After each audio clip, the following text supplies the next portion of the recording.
మారిషస్లో ప్రవాస భారతీయులను ఉద్దేశించి ప్రసంగించిన ప్రధాని, అనేక సంస్కృతుల సమ్మేళనమైన మారిషస్ మినీ ఇండియాను తలపిస్తోందన్న మోదీ, ఇరు దేశాల మధ్య ద్వైపాక్షిక బంధం మరింత బలపడుతోందని వెల్లడి. రాష్ట్రంలో నిరుద్యోగ యువత కోసం రాజీవ్ యువ వికాస్ పేరుతో కొత్త పథకం. స్వయం ఉపాధికి ఎంపికైన లబ్ధిదారులకు 3 లక్షల రూపాయల చొప్పున సాయం. మార్చి 15 నుంచి దరఖాస్తుల స్వీకరణ, జూన్ 2న శాంక్షన్ లెటర్స్ అందజేస్తామన్న బట్టి విక్రమార్క.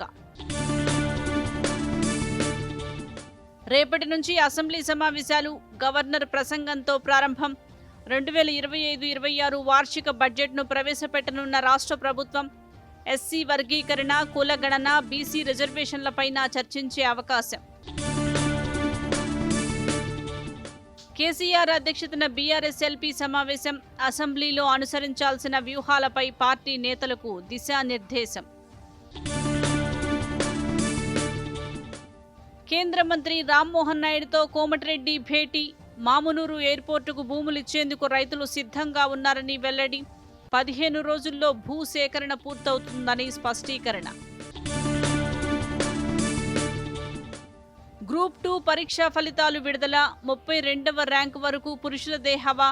మార్కులతో పాటు జనరల్ ర్యాంకుల జాబితాను ప్రకటించిన టీజీపీఎస్సీ.